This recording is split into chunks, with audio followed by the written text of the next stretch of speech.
నమస్తే, welcome to MR cable TV news. ముందుగా headlines చూద్దాం.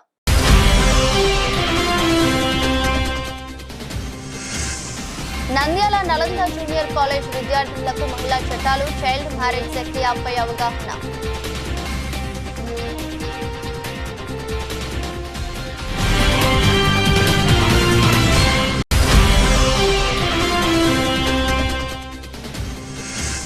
నంద్యాలలో రెవెన్యూ డే వేడుకలు. కామ్రేడ్ సుధాకర్ ప్రసాద్ కు పూలమాలలు వేసి ఘనంగా వేడుకలు.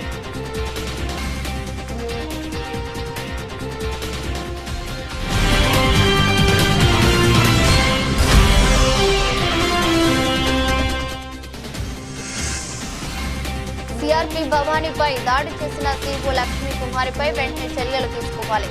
సిఐటియు నాయకులు డిమాండ్.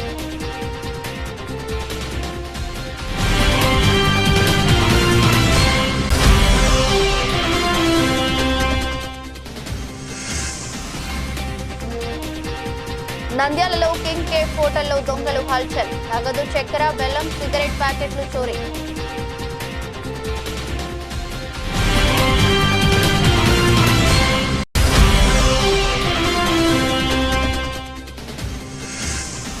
నంద్యాలలో జొన్న సాగు చేసిన రైతుల నుంచి జొన్నలు కొనుగోలు. పొగాకు రైతుల నుంచి పొగాకు కొనుగోలు చేయాలి. జిల్లా కలెక్టర్ కు వినతి.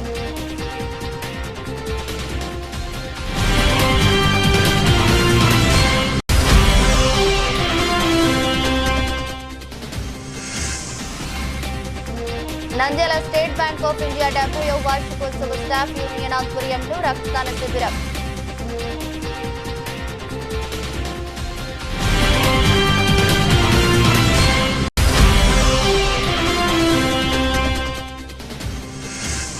నంద్యాల 8 గంటల పని విధానాన్ని కొనసాగించాలని కోరుతూ కార్మిక సంఘాల రాస్తారోకో. కార్మికులను విస్మరిస్తే కేంద్ర రాష్ట్ర ప్రభుత్వాల పతనం ఖాయమని హెచ్చరిక.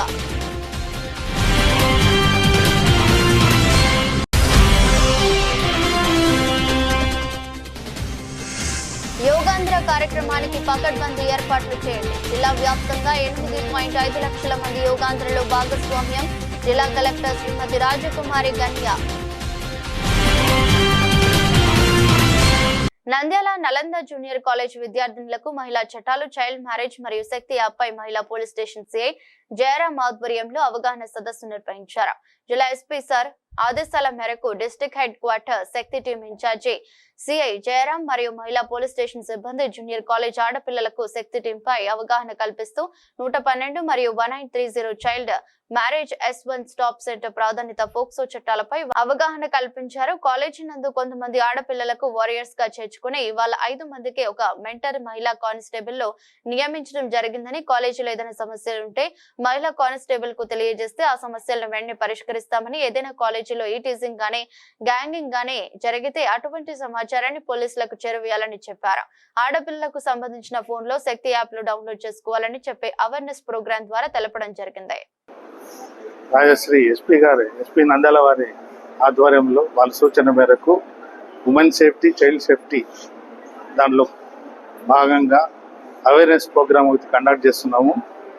ఎన్జిఓస్ కాలనీ నలంద కాలేజీలో వచ్చేసి ఈ అవేర్నెస్ ప్రోగ్రామ్ అనేది జరపడం జరుగుతుంది. శక్తి టీంతో పాటు, మా శక్తి టీంతో పాటు sub division team, head quarter టీంతో కలిసి చేస్తున్నాము. ఈ ఆడపిల్లలకు ముఖ్యంగా సోషల్ మీడియాలో జరుగుతుండే తప్పులు వాళ్ళు ఎట్లా ఓవర్కమ్ కావాలి, అలాగే వచ్చేసి child marriage, child labour, social మీడియాలో జరిగేటివి ఇలా రకరకాల వాళ్ళ దానికి టీజింగ్, ర్యాగింగ్ ఇలా వివిధ దశల్లో వాళ్ళు వచ్చేసి ఎట్లా కేర్ తీసుకోవాలనేది వాళ్ళకి అవేర్నెస్ కల్పిస్తున్నారు. నంద్యాల జిల్లా రెవెన్యూ కార్యవర్గం ఆధ్వర్యంలో రెవెన్యూ డే సందర్భంగా రెవెన్యూ అధికారులు ఘనంగా సంబరాలు చేసుకున్నారు. ఈ సందర్భంగా నంద్యాల పట్టణంలోని స్థానిక రెవెన్యూ కార్యాలయం ఆవరణంలో రెవెన్యూ డే సందర్భంగా రెవెన్యూ భవన్ నంద్యాల నందు కామ్రేడ్ శ్రీ తోట సుధాకర్ వరప్రసాద్ విగ్రహానికి పూలమాలతో సత్కరించిన నంద్యాల జిల్లా రెవెన్యూ అధికారులు, సిబ్బంది. అనంతరం ఏపీఆర్ఎస్ఏ జెండా ఆవిష్కరించి కేక్ కట్ చేసి రెవెన్యూ డే వేడుకలు నిర్వహించారు. ఈ సందర్భంగా పలువురు మాట్లాడుతూ రెవెన్యూ అంటేనే ఒక కీలకమని, భూమికి ఉన్న విలువ ఎక్కడా లేదని, గతంలో భూమికి పన్ను వేసే వాళ్ళమై ఇప్పుడు ఏ పని చేయాలని రెవెన్యూ అధికారులు లేనిదే పని జరగడం లేదని, కీలకం రెవెన్యూ అని రెవెన్యూ ఉద్యోగుల కోసం పాటుపడి పోరాడిన నాయకుడు తోట సుధాకర్ ప్రసాద్ ని తహసీల్దార్ కార్యాలయం ఆవరణలో వాళ్ళ విగ్రహం ఏర్పాటు చేయడం జరిగిందని, ఈ రోజు రెవెన్యూ డే సందర్భంగా ఆయనకు పూలమాలలేసి ఘనంగా వేడుకలు నిర్వహించడం జరిగిందని తెలిపారు. కార్యక్రమంలో జిల్లా రెవెన్యూ అసోసియేషన్ నాయకులు, సిబ్బంది పాల్గొన్నారు. ఈ రోజు రెవెన్యూ ఎంప్లాయీస్ అందరికీ రెవెన్యూ డే సందర్భంగా శుభాకాంక్షలు. ఈ రోజు మనం రెవెన్యూ డే జరుపుకుంటామంటే ఇది ఈ రోజు కాదు, ఎప్పుడో పాతకాలం నుంచి, అంటే బ్రిటిష్ కాలం నుంచి, ఇంకా దానికంటే ముందు రాజులు చక్రవర్తుల కాలం నుంచి రెవెన్యూ డిపార్ట్మెంట్ పకడ్బందీగా పనిచేసినందుకే ఈ రోజు కూడా ఉంది. భూమి ఇంతకాలం రెవెన్యూ ఉంటుంది కాబట్టి అందరూ రెవెన్యూ మీదే కన్నేసి ఉంటారు. అయితే రెవెన్యూ డిపార్ట్మెంట్లో ఎన్నో మార్పులు చేర్పులు జరుగుతున్నాయి. రెవెన్యూ పద్ధతి, జమీందారు పద్ధతి అని ఇట్లాంటివి ఎన్నో ఉన్నాయి. అయితే పన్ను అప్పుడు ప్రధాన ఆదాయం ఒకటే, పూర్వము భూమి నుండి వచ్చే పన్నే ప్రధాన ఆదాయంగా ఉండింది. కనుక భూమికి అంత ప్రాధాన్యత ఉంది. దాని ప్రభుత్వాలు అనేది సంక్షేమ ప్రభుత్వాలు అయిపోయినాయి కాబట్టి రెవెన్యూ మీద అన్ని భారాలు మన మీదే పడినాయి. ముఖ్యంగా అయితే అన్ని డిపార్ట్మెంట్లు, దాదాపు 74 డిపార్ట్మెంట్లు రెవెన్యూలో కలిసి ఉన్నాయి. పూర్వం నుంచి నిదానంగా ఒకటి స్వాతంత్రం పొంది అన్ని డిపార్ట్మెంట్లు విడిపోయి లాస్ట్ రెవెన్యూ ఒకటే ఏకాకి మిగిలిపోయింది. అయినా కానీ రెవెన్యూ డిపార్ట్మెంట్ అన్నిటికీ మాతృక. సో ఈ రెవెన్యూ యొక్క పనితనము, రెవెన్యూ యొక్క శాఖ యొక్క ప్రాముఖ్యత ఎంతో ముఖ్యంగా మన రాష్ట్రంలో కానీ దేశంలో కానీ పరిపాలనలో చాలా ముఖ్యమైన పాత్ర ఉంది రెవెన్యూకు. అందుకోసమే రెవెన్యూ అంటే అంత ఇంపార్టెంట్. ఎవరైనా చూడండి, రెవెన్యూ డిపార్ట్మెంట్ అంటే అబ్బా అంటారు అట్లా. ఎందుకంటే రెవెన్యూలో రెవెన్యూ వాళ్ళతో పెట్టుకోకూడదు అని చాలా మంది అంటుంటారు. ఎందుకంటే రెవెన్యూ వాడు పిల్లలు పుట్టినప్పటి నుంచి మనిషి చచ్చిపోయేంత వరకు ఎన్ని రకాల సేవలు చేస్తుంటారో అన్ని రకాల సేవలు అన్నీ తగ్గిపోతున్నాయి. కానీ అంత ఆటోమేషన్ అయిపోయింది. అయినా అందరూ మంచిగా సర్వీస్ మోటోతో పనిచేసి ప్రజల మన్నన ఇంకా పొందాలని కోరుకుంటూ ఈ అవకాశం ఇచ్చిన అందరికీ ధన్యవాదము. ఇంకోటి కామ్రేడ్ సుధాకర్ గారి గురించి 2 మాటలు చెప్పాలి. ఎందుకంటే మాకు ఆయన చాలా చాలా అభిమాని. మేము ఆయనకు అంత అభిమానాన్ని చూసుకునే మా నాయకుడు ఆయన. గతంలో అంటే 2001లో స్ట్రైక్ జరిగినప్పుడు రెవెన్యూ వాళ్ళు 54 రోజులు ఎటువంటి చర్చలు లేకుండా ఈరోజు రెవెన్యూ డే సందర్భంగా రెవెన్యూ కుటుంబ సభ్యులందరికీ నా హృదయపూర్వక నమస్కారాలు. ముఖ్యంగా రెవెన్యూ శాఖ అనేది అతి పురాతనమైన శాఖ. గతంలో అనేక డిపార్ట్మెంట్లు ఈ రెవెన్యూ శాఖలో కలిగి ఉండేటివి. కాలక్రమేణా వర్క్ ప్రెషర్ వలన ప్రభుత్వము ఇంకా త్వరితగతంగా రెవెన్యూ సేవలు అందించాలనే ఉద్దేశంతో కొన్ని శాఖలను వాటికి స్వయం ప్రతిపత్తి కలిగించి ప్రత్యేక శాఖలుగా పెట్టినారు. ఇకపోతే 1786 సంవత్సరంలో బోర్డ్ ఆఫ్ రెవెన్యూ ఏర్పాటు జరిగింది. అది బ్రిటిష్ కాలంలో జరిగింది. అంటే అప్పటి నుంచి ఉంది అని అనుకున్నారు. అంతకన్నా ముందు కూడా ఈయన మన రామదాస్ గారని మనం సినిమా చూసింటాము, నాగార్జున అక్కినేని గారు. అప్పుడు కంచర్ల గోపన్న అనేవారు పాల్వంచ తహసీల్దార్గా పనిచేసి అప్పట్లోనే ప్రజల మన్నలు పొంది తన యొక్క పట్టాలు ఇవ్వడం కానీ ఆ రోజుల్లో ఉంది. ఆ తర్వాత రాజుల కాలంలో కూడా చూస్తే అక్బర్ చక్రవర్తి కాలంలో రెవెన్యూ శాఖకు ప్రత్యేక ఒక మంత్రి రాజా తోడరమల్ అనేవాడు ఉండేవాడు. అప్పటి నుంచి కూడా ఉంది. అంటే మనం గుర్తించుకోవాల్సింది ఏమంటే అలాంటి గొప్ప రెవెన్యూ శాఖలో మనము పనిచేయడము మన పూర్వజన్మ అదృష్టం అని కూడా నేను చెప్పక తప్పదు. ఇకపోతే రెవెన్యూ శాఖలో ప్రజలకు నిత్యావసరం మాదిరి పుట్టినప్పుడు సర్టిఫికేట్ ఇస్తాము, చనిపోయినప్పుడు సర్టిఫికేట్ ఇస్తాము, వాళ్ళ భూమి కొట్టే ఇస్తాము, ప్రతి ఒక్కటి క్యాస్ట్, ఇన్కమ్ అన్ని రకాల సర్టిఫికేట్లు ఇస్తూనే ఉంటున్నాము. నిరంతరము ప్రజల సేవలో ఒక రెవెన్యూ శాఖ ఉందనేది చెప్పక తప్పదు. ఇకపోతే అనేక సంస్కరణలు వచ్చినట్టు కూడా రెవెన్యూ శాఖలో ఈ రోజు కూడా చాలా వర్క్ లోడ్ ఎక్కువగా ఉంది, ఎక్కువ ప్రెజర్ ఉంది. మిగతా డిపార్ట్మెంట్లతో పోలిస్తే ఏ పని కానిది అంటే అది రెవెన్యూ డిపార్ట్మెంట్కి ఇస్తారు. మనకు రెవెన్యూ శాఖలో దాదాపు 70 డ్యూటీస్ ఉన్నాయి, తహసీల్దార్లకు కానీ, విఆర్ఓలకు కానీ, విఆర్ఏలకు కానీ. అయినా కూడా ఒక లాస్ట్ కాలం ఒకటి ఉంటుంది, ఏ శాఖకు సంబంధించినది కాకపోతే అది రెవెన్యూ శాఖ. అందుకొరకే మన నాయకులు కూడా దీన్ని జనరల్ అడ్మినిస్ట్రేషన్ డిపార్ట్మెంట్గా పెట్టాలని ప్రయత్నం చేస్తున్నారు. అది కూడా త్వరలోనే సాకారం కావడానికి అవకాశం ఉంది.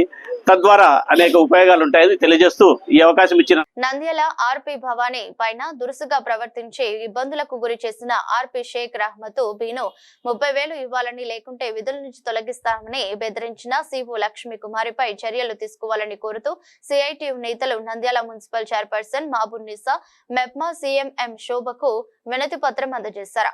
బాధ్యులపై చర్యలు తీసుకోకపోతే విధులు బహిష్కరిస్తామని, ఆందోళనలు తీవ్రతరం చేస్తామని సిఐటియు నాయకులు స్పష్టం చేశారు. కార్యక్రమంలో సిఐటియు పట్న అధ్యక్ష కార్యదర్శులు లక్ష్మణ్ కె మహమ్మద్ గౌస్, యూనియన్ అధ్యక్ష కార్యదర్శులు సుజాత, హైమావతి లతో పాటు ఆర్పీలు ప్రసన్న కుమారి, సులోచన, సత్యవతి, సువర్ణ, మాధవి, జ్యోతి, అరుణ, పుష్పలత, రహమత్, బి భవానీ, అనిత, మహేశ్వరి మంది సిఆర్పీలు పాల్గొన్నారు. నా పేరు షేక్ రహమత్ బి. నేను 15వ వార్డులో ప్రశాంతి ఎస్ఎల్ఎఫ్ కి ఆర్పీగా పనిచేస్తున్నాను. నాకు మా సిఓ లక్ష్మీ కుమారి గారు 30,000 రూపాయలు డబ్బులు అడగడం అయ్యింది. నా దగ్గర లేవు మేడం, నాకు 4 పిల్లలు, వాళ్ళని సాకోవడమే నాకు ఎక్కువ అయిపోయింది, నేను ఎక్కడి నుంచి తెచ్చిస్తాను అంటే సరే అని పెట్టేసి మళ్ళీ మరుసటి రోజు నుంచి మాకు సంబంధించిన 15 మంది ఆర్పీలలో ఏమన్నారు, మీరు డబ్బులు అయితే నాకు ఇవ్వట్లేదు కాబట్టి నేను మనసులో పెట్టుకొని మిమ్మల్ని నలుస్తాను తప్ప బయటకైతే నేను చెప్పాను అన్నారు. అన్నట్లనే మాకు ఆర్పీలకు అందరికీ మీటింగ్ పెట్టినారు. కమిషనర్ సార్ ఫస్ట్ వచ్చినారు కదా అనేసి ఇక్కడ పెట్టినారు. పెడితే 60 మంది ఆర్పీలు, 5 సిఓలు, ఒక సీఎంఎం ఉండగా వాళ్ళ ముందర నేను చేసిన పనిని 0% చేసింది ఆ పాప అని చెప్పడం జరిగింది. ఆ రోజు నేను నోరుప్పి అందరి ముందర చెప్పినాను, మేడం మీకు నేను 30,000 ఇవ్వనందుకు అంటే ఒక రకంగా చున్నీని గొంతుకు వేయడము, ఎంట్రుకలు పట్టుకొని ఇరుసడము, తర్వాత చెయ్యిని కూడా విరగొట్టడం అనేటువంటిది చాలా దుర్మార్గంగా కర్కశంగా ఆమె పైన దాడి చేయడం జరిగింది. ఇంతటితో ఆగకుండా మీరు ఎవరైనా కానీ నా మీదకి వచ్చినారంటే ఖచ్చితంగా మీ అంతు చూస్తానని చెప్పేసి కూడా ఆర్పీలందరినీ బెదిరించింది. ఇది సాక్షాత్తు సీఎంఎం గారికి తెలుసు, అయినా కూడా నాకు ఏ విధంగానూ తెలియదని చెప్పేసి ఆమె చెప్పడం అనేటువంటిది కొసమెరుపు. అంటే చిన్నపాటి ఉద్యోగులకు అనుకూలంగా ఉండకుండా ఖచ్చితంగా కింద పనిచేసేటువంటి సీఓలకే అనుకూలంగా వివరించడము సరైనది కాదు. ఈ సమస్య అంతా మెప్మా పీడీ గారికి కూడా తెలుసు, విచారించింది. తప్పు సీఓ గారిది ఉంది కాబట్టి ఆమె కూడా ఏమాత్రం చర్యలు తీసుకోకుండా వెళ్ళినారు. ఇప్పటికైనా కానీ ఆర్పీల జోలికి వస్తే సహించేది లేదు. ఆర్పీలకు న్యాయం జరుగుతుంటే ఖచ్చితంగా జిల్లా కలెక్టర్ గారి దృష్టికి అయినా కానీ, మెప్మా డైరెక్టర్ గారికైనా కానీ దృష్టికి తీసుకువెళ్తాము. శివ లక్ష్మీ కుమారి పైన ఖచ్చితంగా చర్యలు తీసుకోవాలి. ఇలాంటి ఘటనలు మరొకసారి పునరావృతం కాకుండా చూడాలని చెప్పేసి ఈ రోజు సీఎంఎం గారికి వినతిపత్రం ఇవ్వడం జరిగింది. సోమవారం రోజు మేము ఆర్పీస్ యూనియన్ ఆదివారం రోజు మీటింగ్ పెట్టుకోవడం జరిగింది. ఆ మీటింగ్ లో ఏమ్మా ఎవరికైనా ఏ సమస్యలైనా ఉన్నాయా అని అడిగే నేపథ్యంలో ఇట్లా రహమత్ ని లక్ష్మీ కుమారి 30,000 లంచం అడిగినట్లుగా, అది ఎలా అమ్మా మీరు అప్పుగా ఇస్తారా, అప్పుగా అడిగిందా లేకుంటే మళ్ళీ ఇస్తానని చెప్పిందా అని వివరం అడిగితే, అప్పుగా కాదు ఏం కాదు నాకు అవసరం ఉంది ఇస్తావా లేదా, ఇయ్యకుంటే నువ్వు ఎట్లా సిఆర్పీగా చేస్తావో నేను చూస్తాను, నీకు జీతం ఎలా అప్రూవల్ చేస్తానో నేను అది చూస్తాను, నువ్వు ఎన్ని పనులు చేసినా కానీ 0% చూపిస్తాను అని తనని బెదిరించడం జరిగింది. కానీ రహమత్ ఆ రోజు రాకపోవడంతో ఈ భవానీ నాతో చెప్పిందని, నేనే లక్ష్మీ కుమారికి చెప్పానని ఈ విషయాన్ని తీసుకొచ్చి ఈ భవానీతో మాట్లాడి ఆమెను నోటికొచ్చినట్టు మాట్లాడడం జరిగింది. అట్లనే చేయి చేసుకోవడం కూడా జరిగింది. అలా చేసుకోవడం కాకుండా ఒక్కొక్కరిని వాళ్ళ అంతు చూస్తాను చేస్తానని కూడా మమ్మల్ని బెదిరించడం జరుగుతుంది. మాకు ఇక్కడ పనులు చేయాలంటే కూడా భయం వేస్తుంది. మాకు కూడా ఇక్కడ చాలా ఒత్తిళ్లు జరుగుతున్నాయి. చాలా పనులు మీద చెప్పడంతో మేము ఏ పనులు చేయాలో ఏ పనులు చేయకూడదో కూడా మాకు అర్థం కావడం లేదు. ఇది మేము అందరికీ తెలియజేయాలనుకుంటున్నాము. ఈ విషయాన్ని మేము కమిషనర్ దృష్టికి, చైర్మన్ దృష్టికి, అట్లే సోమవారం రోజు కలెక్టర్ గారి కార్యాలయంలో కూడా ఇవ్వాలని అనుకుంటున్నాము. ధర్నా చేయాలని అనుకుంటున్నాము. ఇప్పుడు లక్ష్మీ కుమారిని సస్పెండ్ చేయాలని కోరుతున్నాము.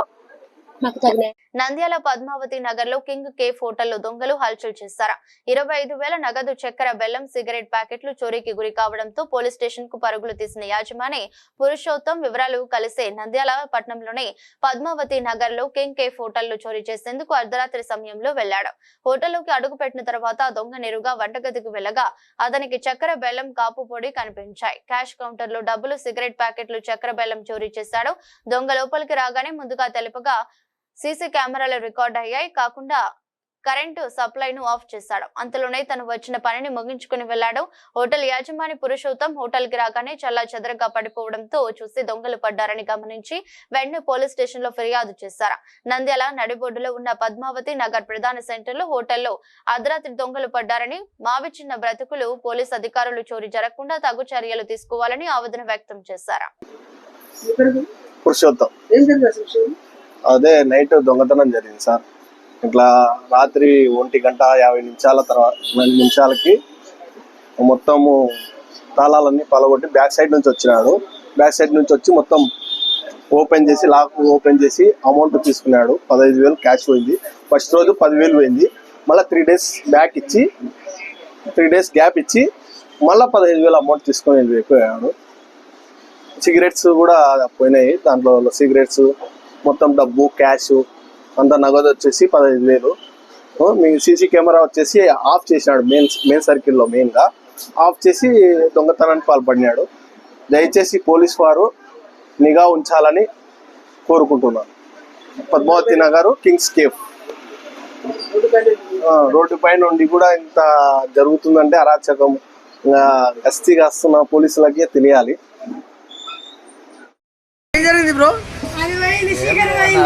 జరిగిందన్న ఆదివారం నైట్ జరిగింది.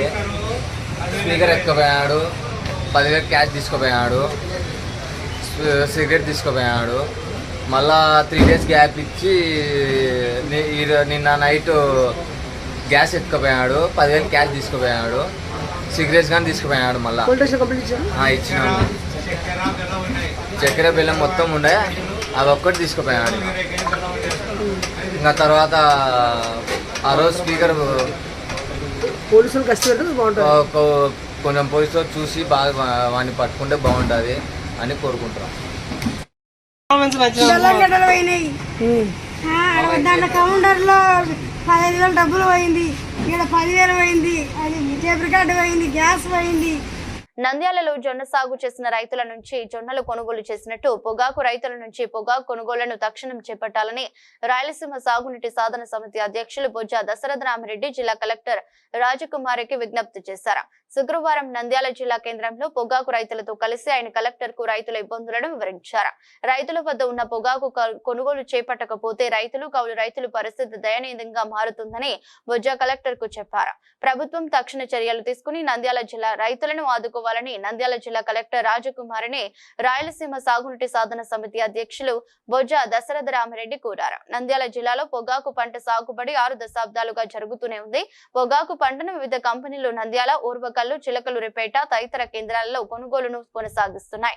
కంపెనీలు రాతపూర్వకంగా మౌనికంగా చేసుకున్న ఒప్పందాల ప్రకారమే కాకుండా వ్యవస్థీకృతం కాని ఏజెంట్ల ద్వారా కూడా పొగాకు కొనుగోలు దశాబ్ద కాలంగా కొనసాగిస్తూనే ఉన్నాయని, ఈ విధాన ప్రకారమే నంద్యాల జిల్లాలో రైతులు ప్రధానంగా కేఎఫ్సి రకం పొగాకు సాగు చేయడం జరిగిందని వివరించారు. గతంలో అనేక దశాబ్దాలుగా కొనుగోలు చేసిన కంపెనీలు ఈ సంవత్సరం రైతులు పండించిన పొగాకు కొనుగోలుపై ఆసక్తి చూపడం లేదని తెలిపారు. పొగాకు కొనుగోలు జరగక రైతుల సుమారు 60 కోట్ల రూపాయల వరకు నష్టపోయే అవకాశం ఉందని రాయలసీమ సాగునీటి సాధన సమితి అధ్యక్షులు బొజ్జ దశరథరామిరెడ్డి చెప్పారు. పొగాకు పంట కొనుగోలుపై ప్రభుత్వం తక్షణ చర్యలు తీసుకోవాలని కలెక్టర్ ను కోరుతున్నారు. మధుసూదన్ రెడ్డి, బండేత్నగర్ మండలము. మేము పొగాకు రైతు బాధితులము. మా తరపున దశరథరామిరెడ్డి అన్నగారికి, అలాగే వైఎన్ రెడ్డి గారికి, అలాగే రామచంద్రారెడ్డి గారికి, నాయకులందరికీ, మా తోటి రైతులందరికీ మా నమస్కారాలు. ముఖ్యంగా ఏమిటంటే మేము కౌలుకు తీసుకొని పొగాకు పంట వేసినాం. ఇంత ముందుకు 3 సంవత్సరాల క్రితం వాళ్ళు ఎట్లనే కొన్నారు అంటే ఇంటెలిజెంట్ను ఒకటి చేసినారు, ముద్దోని ఒకటి చేసినారు. ఇప్పుడు వచ్చి తగలా మాకు ఇంటెలిజెంట్ లేదు, ఏం లేదు, కొనమంటున్నారు. అలాంటి పరిస్థితుల్లో మేము ఉన్నాము. వచ్చి ఈరోజు కలెక్టర్ అమ్మ గారికి వినియోగించుకున్నాము. ఆ కలెక్టర్ సానుకూలంగా స్పందించినారు. అదేవిధంగా అన్నగారిని పిలిచిన పట్టిన వస్తాను మీ వెంటనే వచ్చినారు. వారికి ధన్యవాదాలు. ఆ విధంగానే మా పొగాకును కొనుగోలు చేయాలని కోరుతున్నాను. బొజ్జ దశరథరామిరెడ్డి, అధ్యక్షులు రాయలసీమ సాగునీటి సాధన సమితి. నంద్యాల జిల్లాలో అంటే పాత కర్నూలు జిల్లాలో దాదాపుగా 6 దశాబ్దాలుగా పొగాకు పంట ఇక్కడ పండిస్తూ ఉన్నారు. ఇది పొగాకు కంపెనీలు బలవంతంగా ఈ రైతులకు అలవాటు చేసి ఈ పంటను తీసుకొచ్చారు. ఆ పరంపర కొనసాగుతూనే ఉంది. అయితే గతంలో ఒక దశాబ్ద కాలం కింద పర్మిట్లు ఇచ్చేవాళ్ళు. ఈ 10 సంవత్సరాలుగా పర్మిట్లు అని చెప్తున్నారు, కానీ అంతకుముందు సంవత్సరం వేసిన వాళ్ళకు ఎలాంటి సంతకాలు లేకుండా, ఒప్పందాలు లేకుండానే కొనుగోలు చేయడం, లేదా వాళ్ళ ఏజెంట్ల ద్వారా కొనుగోలు చేయడం ఒక పరంపర జరుగుతూనే ఉంది. అదేవిధంగానే గత 4-5 సంవత్సరాలు కూడా విపరీతమైన ధరలకు కూడా పొగాకును కొనడం జరిగింది. అదే ఉద్దేశంతోనే రైతులు కూడా పొగాకులో 4 డబ్బులు వస్తున్నాయి అన్నట్టుగా పంటలు వేసుకున్నారు. అయితే ఈ సంవత్సరం ఆ కంపెనీలు కానీ వాళ్ళ అనార్గనైజ్డ్గా ఉన్న ఏజెంట్లు కానీ కొనకుండా దీన్ని దాటివేసిన పరిస్థితి ఈరోజు కనపడుతూ ఉంది. నంద్యాల జిల్లాలో ఈరోజు సుమారుగా 40,000 క్వింటాళ్ళ కేఎఫ్సి రకం పొగాకు, అంటే ఇది అందరు చర్చిస్తున్నారు కానీ ఈ అంశమే చర్చకు రావడం లేదు. రాష్ట్ర స్థాయిలో కూడా నంద్యాల జిల్లాలో 40,000 క్వింటాళ్ళ అన్సోల్డ్ పొగాకు ఈరోజు నంద్యాల మండలంలో, అదేవిధంగా బండాతుకూరు మండలంలో, గడివేల మండలంలో, వెలుగోడు మండలంలో ఈ ప్రాంతాలంతా కూడా ఉండిపోయింది. ఆ పొగాకు దాదాపు 60 కోట్ల రూపాయలు విలువ చేసే పొగాకు ఈరోజు ఉండిపోయింది. ప్రధానంగా ఈ పొగాకు కూడా అంత కౌలు రైతులే పండిస్తున్నారు. 25,000, 30,000 కౌలుకు తీసుకొని పంటలు పండించుకుంటున్న వైనం ఒకటైతే, ఈ పొగాకు ఎప్పుడో ఫిబ్రవరి నెలలే అయిపోవాల్సింది ఈరోజు జూన్ నెల వచ్చినా కూడా పంట పొలాల్లో ఎలాంటి రక్షణ లేకుండా కేవలం ఒక టార్పాలిన్ లాంటిదో ప్లాస్టిక్ కవర్లు వేసుకొని పెట్టుకున్న వైనం ఈరోజు కనపడుతోంది. వర్షాలు తొలకరులు మొదటే స్టార్ట్ అయినాయి, గాలు విపరీతమైన గాలు ఉన్నాయి. దాన్ని రక్షించుకోవడం ఒక బాధ అయితే, వచ్చే సంవత్సరానికి పంట పొలాలను తయారు చేసుకోవడానికి కూడా దాన్ని క్లియర్ చేసుకోవాల్సిన అవసరం ఉంది. అదేవిధంగా తెచ్చిన అప్పులు కట్టుకోవాల్సిన అవసరం ఉంది. రాబోయే సంవత్సరానికి పంటలు కూడా పెట్టుబడి పెట్టాల్సిన అవసరం ఉంది. ఈ విషయాలన్నీ కూడా కలెక్టర్ గారి దృష్టికి తీసుకుపోయినప్పుడు ఈ కేఎఫ్సి రకం అనేది నా దృష్టికే రాలేదు. దీని మీద తప్పకుండా నేను స్పందిస్తాము, దీన్ని ప్రభుత్వం దృష్టికి తీసుకుపోతామని చెప్పి చాలా సానుకూలంగా మేడం గారు స్పందించారు. వారికి ధన్యవాదాలు తెలియజేసుకుంటూ ఈ అంశాన్ని అత్యంత త్వరగా ఒక వారం రోజుల్లోపుగా రైతుల దగ్గర నుండి అంతా మొత్తం స్టాక్ కొనుగోలు చేయాలని చెప్తే నేను పర్సనల్ ఇంట్రెస్ట్ తీసుకొని చేస్తాను. వారికి అభినందనలు, ధన్యవాదాలు తెలియజేసుకుంటూ, అదేవిధంగా జిల్లా వ్యవసాయ అధికారి గారు కూడా ఈ విషయాన్ని అంతా కూడా క్షుణ్ణంగా రిపోర్ట్ చేస్తామని చెప్పారు. గవర్నమెంట్ కూడా రిపోర్ట్ చేస్తామన్నారు కలెక్టర్ గారి ద్వారా. వారికి కూడా ధన్యవాదాలు తెలియజేసుకుంటున్నాం. ఇప్పటికైనా సరే ఈరోజు కర్నూలు జిల్లాలో ఉన్న అన్ని పంటల రైతులు నాశనం అయిపోయారు. జొన్న పంట రైతు దగ్గర నుండి పత్తి పంట, మిరప పంట, శనగ, కందిలో, మినుముల్లో కూడా ధర లేకపోవడము లేదా పంట లేకపోవడంతో నాశనం అయిపోయిన పరిస్థితుల్లో మిగిలిన ఒక పంట చివరిగా ఈ రోజు పొలాల్లో కూడా ఎవరికి అమ్ముకోలేని పరిస్థితి, దెబ్బలు వేసుకునే పరిస్థితి దాంట్లో రక్షించాలని చెప్పి కోరుకుంటున్నాం. ప్రభుత్వం కూడా కంపెనీలు కొనుగోలు చేయకపోతే ప్రభుత్వమే కొనుగోలు చేసి రైతులను ఆదుకోవాలని చెప్పి మేము కోరుకుంటున్నాం. దీనికి సానుకూల నిర్ణయం వస్తుందని చెప్పి మేము ఆశిస్తున్నాం. Thank you. Nandyal State bank of India staff union, Amaravati circle union పిలుపు మేరకు కామ్రేడ్ తారకనాథ్ గారి వర్ధంతి సందర్భంగా మరియు స్టేట్ బ్యాంక్ 70 సంవత్సరాల వేడుక సందర్భంగా స్థానిక నంద్యాల శ్రీనివాస సెంటర్లోని స్టేట్ బ్యాంక్ మెయిన్ బ్రాంచ్ ఆవరణంలో ఇండియన్ రెడ్ క్రాస్ సొసైటీ సహకారంతో రక్తదాన శిబిరం ఏర్పాటు చేశారు. Nandyal regional secretary comrade Venkateswarlu మరియు ఆర్గనైజింగ్ సెక్రటరీ కామ్రేడ్ కిరణ్ ఒక ప్రకటనలో తెలిపారు. ఈ రక్తదాన శిబిరాన్ని state bank regional manager Suryaprakash, HR manager Keshava Gowda, branch chief manager Raghava Yadav మరియు రెడ్ క్రాస్ జిల్లా చైర్మన్ దస్తగిరి పర్ల ముఖ్య అతిథులుగా హాజరై ప్రారంభించారు. ఈ శిబిరంలో రెడ్ క్రాస్ జిల్లా కార్యవర్గ సభ్యులు ఉస్మాన్ బాషా, మద్దిలేటి కోశాధికారి నాగేశ్వరరావు, ప్రముఖ వైద్యులు doctor Sahadevudu, red cross Kurnool medical officer Srinivasareddy, red cross Nandyal Kurnool సిబ్బంది పాల్గొనగా స్టేట్ బ్యాంక్ ఆఫ్ ఇండియా ఉద్యోగులు, అధికారులు, కస్టమర్లు దాదాపు 71 మందికి పైగా రక్తదానం చేయగా ఇందులో 18 రక్తం యూనిట్లు నంద్యాల ప్రభుత్వ ఆసుపత్రికి పంపిణీ చేశారు.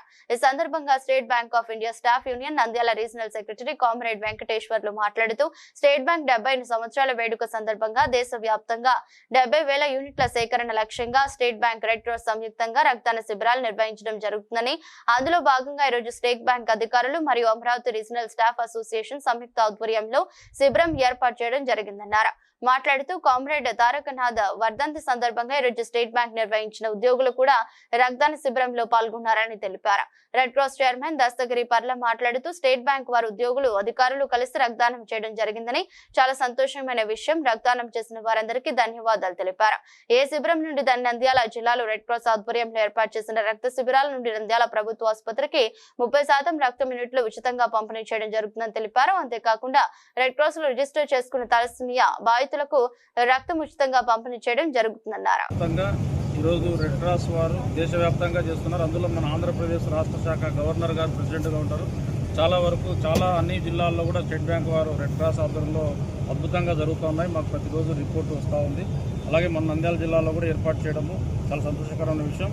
రెడ్ క్రాస్ సొసైటీకి బ్లడ్ ఇవ్వడం ద్వారా లోకల్గా ఉండే ప్రభుత్వ ఆసుపత్రికి 30% ఫ్రీగా ఇవ్వడం జరుగుతుంది రెడ్ క్రాస్ సంస్థ. అలాగే తలస్మియా వారికి కూడా ఫ్రీగా ఇస్తాము. Red cross is a government linked organisation. నంద్యాలలో మా గౌరవ జిల్లా కలెక్టర్ గారి ఆదేశాల మేరకు ఈరోజు ఫస్ట్ స్టేట్ బ్యాంక్ వాళ్ళ క్యాంపు నుండి ఈరోజు ఇక్కడ క్యాంపు నుండి 30% జనరల్ హాస్పిటల్కి ఇవ్వడం ఈ రోజు నుంచే మొదలవుతుంది. ఇది కూడా ఒక శుభ పరిణామము. ఎందుకంటే గతంలో కర్నూలు జనరల్ హాస్పిటల్కి ఇచ్చేవాళ్ళము. ఈరోజు ఈ శిబిరం నుంచి red cross Nandyal blood storage centre ఏర్పాటు చేసిన తర్వాత మొట్టమొదటి ఈ శిబిరం నుంచి జనరల్ హాస్పిటల్కి మేము బ్లడ్ డిస్ట్రిబ్యూషన్ చేయడం జరుగుతుంది. స్టేట్ బ్యాంకు యూనియన్ వాళ్ళు కూడా ఈరోజు క్యాంప్ కండక్ట్ చేయడానికి ముందుకు వచ్చారు. యూనియన్ వారికి, ఆఫీసర్స్కి, ప్రతి ఒక్క స్టేట్ బ్యాంక్ ఉద్యోగి, కస్టమర్స్కి కూడా రెడ్ క్రాస్ తరఫున ఈరోజు మీరు రక్తదాన శిబిరం ఏర్పాటు చేసినందుకు అందరికీ పేరు పేరున ధన్యవాదాలు తెలియజేస్తున్నాం.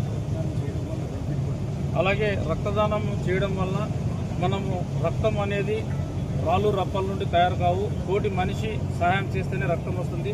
రక్తదానం చేయడం ద్వారా చాలా వరకు మనకు ఆరోగ్య సమస్యలు కూడా తగ్గిపోతాయి. బాడీలో ఎక్కువ కొలెస్ట్రాల్ ఫామ్ అయ్యి గుండె జబ్బులు లాంటివి కూడా నంద్యాలలో మేడే స్ఫూర్తితో పోరాడి సాధించుకున్న 8 గంటల పని విధానాన్ని కొనసాగించాలని కోరుతూ సిఐటియు, ఏఐటియుసి, ఐఎఫ్టియు కార్మిక సంఘాల ఆధ్వర్యంలో నూనెపల్లి కోవెలకుంట్ల జంక్షన్ లో అరగంట పాటు రాస్తారోకో జరిగింది. వేలాది మంది కార్మికులను బలిగొందని ఆ నెత్తుటి మరకలు నుంచి పుట్టిన ఎర్రజెండా నాటి నుండి నేటి వరకు 8 గంటల పని విధానాన్ని కొనసాగించాలని పోరాటం చేయడం జరుగుతుందని, బ్రిటిష్ కాలం నాటి నుండి ఉన్న 8 గంటల పని విధానాన్ని మోదీ ప్రభుత్వం గత 11 సంవత్సరాల కాలంలో పెట్టుబడిదారులకు, కార్పొరేషన్ సంస్థలకు ఉడిగం చేయడం కోసం కార్మికులపైన కక్ష కట్టి 8 గంటలకు పైగా 10, 12 నుండి 14 గంటల వరకు పనులు చేయాల్సిందని నిర్ణయం చేయడం చాలా దుర్మార్గమన్నారు. కార్యక్రమంలో సిఐటియు అధ్యక్షులు లక్ష్మణ్ అధ్యక్షత వహించగా, కార్యక్రమంలో సిఐటియు జిల్లా ఉపాధ్యక్షులు తోట మద్దులు, పట్టణ కార్యదర్శి కె మహమ్మద్ గౌస్, ఏఐటియుసి జిల్లా అధ్యక్షులు రఘురామూర్తి, జిల్లా ఉపాధ్యక్షుడు ప్రసాద్, పట్టణ కార్యదర్శి శ్రీనివాసులు, ఐఎఫ్టియు నాయకులు చౌడప్ప, ఆనంద్, రాంబాబు, సిఐటియు జిల్లా కార్యదర్శి పి వెంకటలింగం, సిఐటియు నాయకులు జైలాన్, ఏఐటియుసి పట్టణ అధ్యక్షుడు భూమని శ్రీనివాసులు, వీరితో పాటు కార్మిక సంఘాల నాయకులు, కార్యకర్తలు పాల్గొన్నారు. 8 గంటల పని విధానాన్ని అమలు చేయాలని, కనీస వేతనాలు అమలు చేయాలని కోరుతూ లక్షలాది మంది కార్మికులు రోడ్డెక్కి, వేలాది మంది కార్మికులు పెట్టుబడిదారులు, కార్పొరేట్ సంస్థల చేతుల్లో బలి కావడం జరిగింది. ఆ నెత్తుటి మరకల్లో నుంచి పుట్టినటువంటి ఎర్రజెండా నాటి నుండి నేటి వరకు 8 గంటల పని విధానాన్ని అమలు చేయాలని అనేక పోరాటాలు నిర్వహించడం జరుగుతుంది. ముఖ్యంగా మోడీ ప్రభుత్వము గత 11 సంవత్సరాల కాలంలో అధికారంలోకి వచ్చిన నాటి నుండి నేటి వరకు కూడా పెట్టుబడిదారులకు, కార్పొరేట్ సంస్థలకు కొమ్ము కాసే విధంగా 8 గంటల పని విధానాన్ని రద్దు చేస్తూ 10 గంటలు, ఆ పైన 12, 14 గంటలు పనిచేసి అభివృద్ధికి సహకరించాలని చెప్పేసి చెప్పడం చాలా దుర్మార్గము. ప్రజలంతా, ముఖ్యంగా కార్మికులంతా కూడా 24 గంటలు ఉంటే 8 గంటలు పని చేయాలి, 8 గంటల పాటు నిద్రపోవాలి, 8 గంటల పాటు తన కుటుంబ అవసరాల కోసము చేయాల్సి ఉంటుంది. అట్లా కాకుండా 14 గంటలు, 15 గంటలు ఇష్టానుసారంగా చేయండి, అభివృద్ధికి సహకరించండి అని చెప్పేసి చెప్పడం అంటే ప్రజలను ఇబ్బందులకు గురి చేయడం, అనారోగ్యాల పాలు చేయడమేనని, పెట్టుబడిదారుల లాభాల కోసం చేస్తున్నారు తప్ప ఇది ప్రజల శ్రేయస్సు కోసము, కార్మికుల సంక్షేమం కోసం కాదని చెప్పేసి సిఐటియుగా, వామపక్ష కార్మిక సంఘాలుగా ఈ రోజు నిరసన కార్యక్రమం చేయడం జరుగుతుంది. ఇప్పటికైనా కానీ 8 గంటల పని విధానాన్ని కొనసాగించాలి. కార్మికులు రోబోట్లు కాదు, కార్మికులను కార్మికులుగా గుర్తించాలని చెప్పేసి ఈ రోజు డిమాండ్ చేస్తూ ఈ కార్యక్రమాన్ని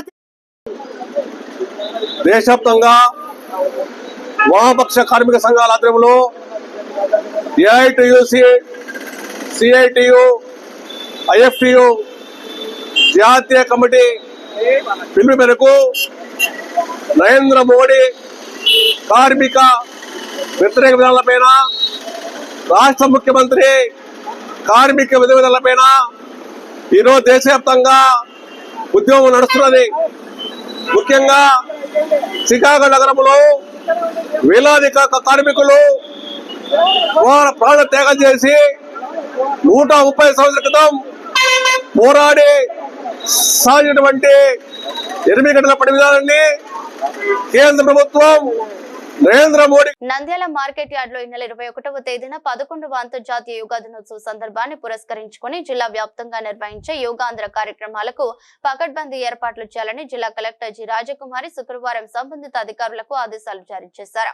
రాష్ట్ర ప్రభుత్వం అత్యంత ప్రతిష్టాత్మకంగా నిర్వహిస్తున్న యోగాంధ్ర కార్యక్రమంలో ప్రతి ఒక్కరూ పాల్గొని విజయవంతం చేయాలన్నారు. జిల్లా వ్యాప్తంగా అన్ని గ్రామాలు, మండలాలు, మున్సిపల్ పట్టణ ప్రాంతాల్లో 4644 ప్రదేశాలలో యోగాంధ్ర కార్యక్రమాలు చేపట్టడం జరుగుతుంది. జిల్లాలో 20 లక్షల మంది జనాభా ఉండగా 8.5 లక్షల మంది వరకు యోగాంధ్ర యాప్ లో రిజిస్ట్రేషన్ చేసుకున్నారన్నారు. యోగాంధ్ర కార్యక్రమంలో రిజిస్ట్రేషన్ చేసుకున్న ప్రతి ఒక్కరూ ఉత్సాహంగా పాల్గొని ప్రతిరోజు యోగాను దినచర్యగా భావించి దైనందిన కార్యక్రమంలో భాగంగా చేసుకోవాలని కలెక్టర్ సూచించారు. శనివారం నంద్యాల పట్టణంలోని టెక్కే మార్కెట్ యార్డ్ లో 6:45 నుండి 8 గంటల వరకు నిర్వహించే యోగాంధ్ర కార్యక్రమంలో దాదాపు 5,000 మంది పాల్గొంటున్నారని ఇందుకు తగ్గ ఏర్పాట్లు చేయాలని మున్సిపల్ కమిషనర్ ను కలెక్టర్ ఆదేశించారు.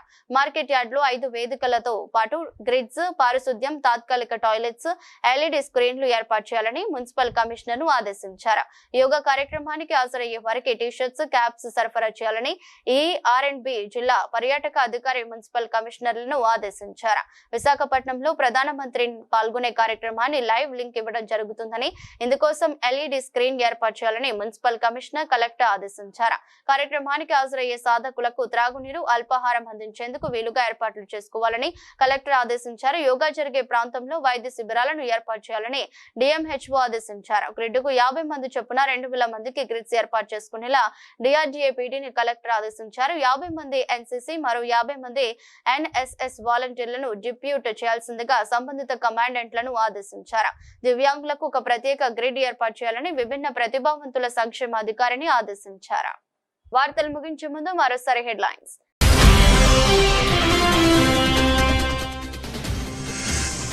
నంద్యాల నలంద జూనియర్ కాలేజ్ విద్యార్థులకు మహిళా చట్టాలు, చైల్డ్ మ్యారేజ్ శక్తి యాప్పై అవగాహన.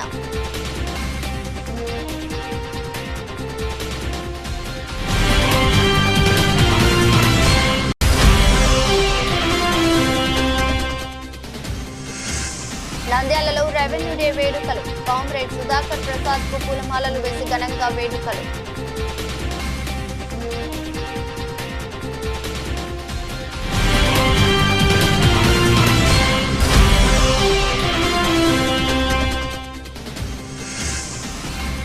CRP భవానీపై దాడి చేసిన CEO లక్ష్మీ కుమారిపై వెంటనే చర్యలు తీసుకోవాలి.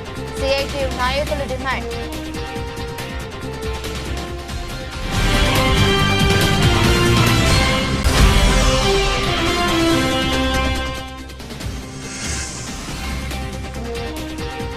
నంద్యాలలో కింగ్ కేఫ్ హోటల్లో దొంగలు హల్చల్. నగదు, చక్కెర, బెల్లం, సిగరెట్ ప్యాకెట్లు చోరీ.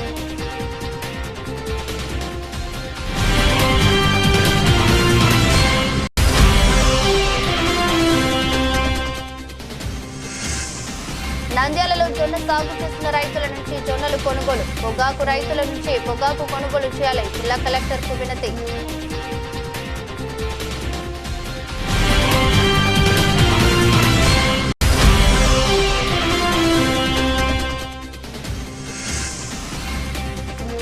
Nandyal State bank of India 70వ వార్షికోత్సవ స్టాఫ్ యూనియన్ ఆధ్వర్యంలో రక్తదాన శిబిరం.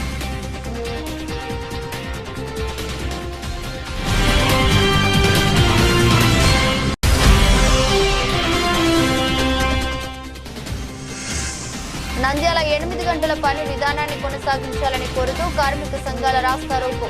కార్మికులను విస్మరిస్తే కేంద్ర రాష్ట్ర ప్రభుత్వాల పతనం ఖాయమని హెచ్చరిక.